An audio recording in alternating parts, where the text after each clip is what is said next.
Hello and welcome to this morning's Liverpool News Roundup here on Anfield Agenda. My name is Conor and I'm going to take you through all of the latest Liverpool news, including an update on Harvey Elliott, who is seemingly very unhappy at Aston Villa. We have more reports of Andy Robertson being linked with a move to Celtic. We have a little bit on what the under-21s team was doing last night and maybe a little hint towards Liverpool's future in the main team. We have a quote from a former player around Alexander Isak, and we're going to ask, is the Premier League title race genuinely over for Liverpool? Look, it might sound deluded to say anything other than yes, because we haven't been playing well. Arsenal and Man City are now gaining momentum, but we're going to take a look at it. We have some stats and some of the upcoming fixtures and stuff, but we'll just have a look at that this morning. I am just trying to be positive, but again, I do have some bits to bring up on that, so we will discuss that later in the video. But let's jump straight into the news anyway. Let's start off with Andy Robertson then. So we have a story here from Facajes who say Liverpool and Scotland left back Andy Robertson will leave Anfield when his contract expires next summer and has already held talks about joining Celtic. The 31-year-old has lost his starting place to Milos Kerkez this season. Now, a few bits I don't really agree with in this story, so I don't think it's a dead certainty that he does leave. Like, we've heard him speaking lately about his contract, and there's been some reports that Liverpool are indeed looking at extending his contract, whether that's a 1 year, a 2 year, maybe a 1 year with another option to extend from the club side as well. I don't think it's a certainty he does leave. Going to Celtic, yes, I could definitely see that. Would be a good move for him.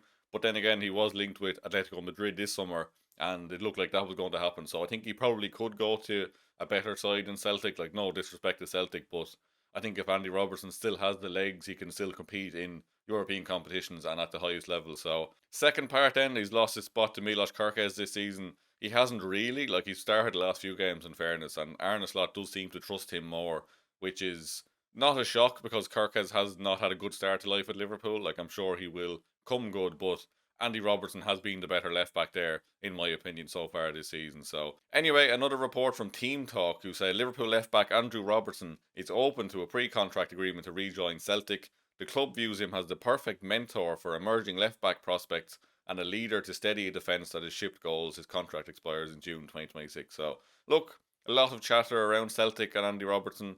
I could definitely see it happening, like I said, but I would question whether he could take another step up still because he is that good of a player still. Like, he's getting on in years, but like, he's not ancient, is he? Like, he's 31. He has another couple of years, I would say, and I would keep him personally. In all honesty, like, I think ultimately Robertson probably will start more games this season than he would have expected to when Kerkez came in. But I could definitely see a situation where Robertson is playing now. We slowly integrate Kerkez in, and then towards the end of the season, Robertson does lose that place fully, and then next season he's just a backup. But whether he wants to stay and be a backup is another thing as well. Maybe he does want to go back to Scotland. Maybe he wants to go to Celtic. So look, let me know what you think on this one. I would personally keep him, like I said, another year or two. I would not be one bit against it because even as a good backup option and as a good just character around the dressing room, he's a leader. Like, it's not good to lose these type of players, and like, there is a benefit to having them, even if they're not playing on the pitch. There's still a benefit to having these players around the club. So please do let me know what you think on that one. Leading on from the Robertson Kerkez debate then, so we had a quote on Twitter from Ben Bosak who said,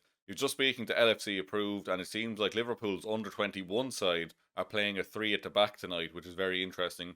Wouldn't be surprised if we saw this being trialled with a senior side after the international break." Now, I am not for 1 minute doubting the fact that Arne Slot might want to play a three at the back, but we can't play three at the back when we only have three centre backs and two of them are injury prone.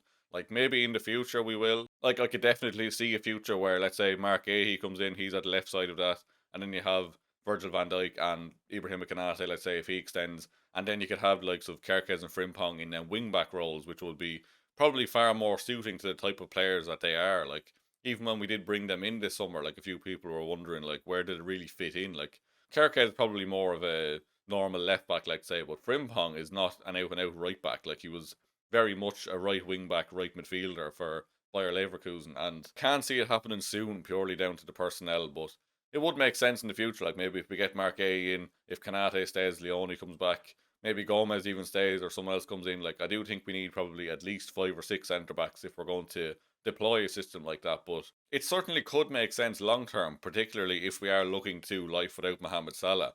Like, you could have your goalkeeper, your three centre backs.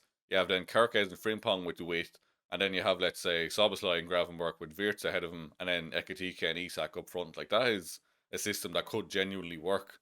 Again, probably not this season, or maybe just in one-off games, because again, we don't have the personnel. But if the under-21s are playing that system, it could be an indication of where the club is headed, because the whole point of like the sporting director and the academy and stuff like that is just to keep that harmony throughout the whole squad. So like, if these under-21 players do break into the first team, at least it is a system they're used to. Like, that is what the whole point of having that structure is. Everyone plays the same type of football the whole way through, and then we can just really amplify what we're doing with the main team. So look, it wouldn't be a shock if we do try it. I'm sure we might see it in a game or two this season if that's the way we're headed. But definitely one to keep an eye on for next season if we get a few more centre backs in. That could genuinely be an option and could be the solution for when Mohamed Salah leaves.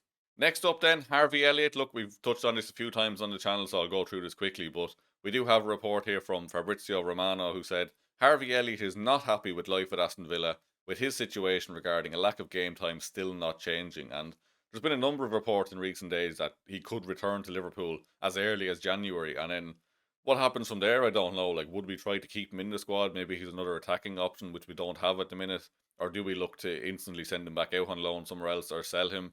I know Leipzig were definitely interested in him in the summer, and a host of other clubs were as well, because he's such a talented player. And it does seem like, from our information, just chatting to Aston Villa fans and stuff, that their former sporting director brought Harvey Elliott and Jadon Sancho in while the manager didn't really want him, and now that sporting director is gone. So look, he kind of is left in no man's land there.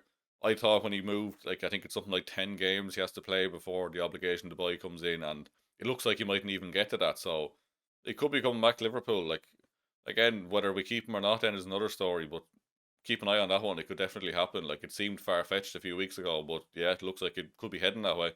I just wanted to touch on this morning as well. So there's some more like media nonsense around Alexander Isak, and it was basically a video of him sitting on the bench against Man City, and the guy was just sitting there, just looking at the game, looking disappointed, of course, because we were losing. But people tried to take that as like he's really upset and unhappy at Liverpool and doesn't want to be here. Like, everyone just sees that and runs with it for absolutely zero reason whatsoever. But former Liverpool player Don Hutchison, he played for the Reds back in the early 90s, he said, totally his own fault. He should have been professional, done his pre-season properly with Newcastle.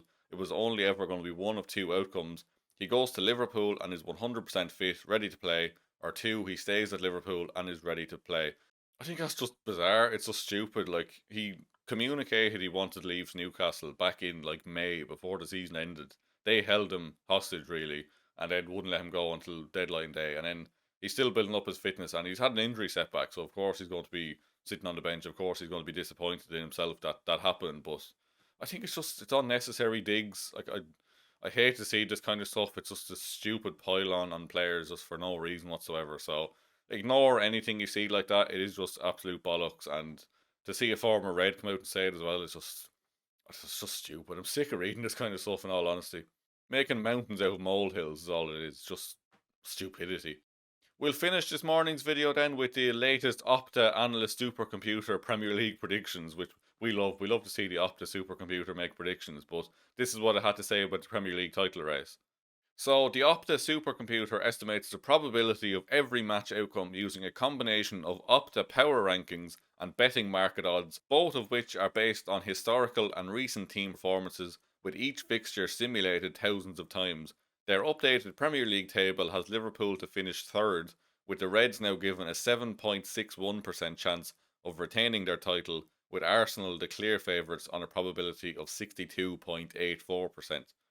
With less than a third of the season played, an 8-point deficit on the Gunners is certainly retrievable for the Reds, but the margin for error is now meagre.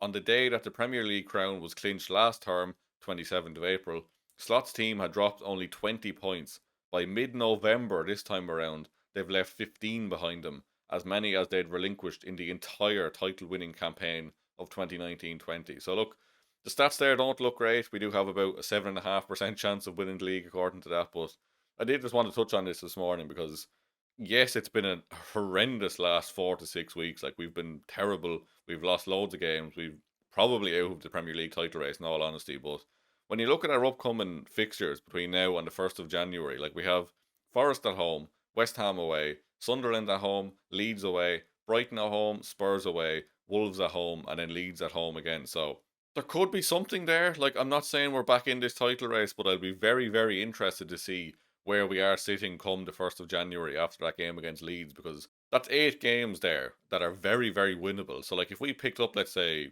20 points out of 24, like, if we do draw 2, win 6, or something like that, which it sounds unreasonable given our form, but, like, they're winnable games. Like, if we do hit our stride, we could very well get 20 points out of those games. And then, like, obviously, you have to rely on Arsenal and Man City to slip up a little bit as well, but I could definitely see us closing the gap slightly in that period if we can keep everyone fit. Like I said, if we can get into a stride and start clicking as a team, it's not unreasonable. I don't think we're going to win the Premier League this year ultimately, but I think I'm going to hold off giving up hope entirely until after these games because, like I said, anything can happen.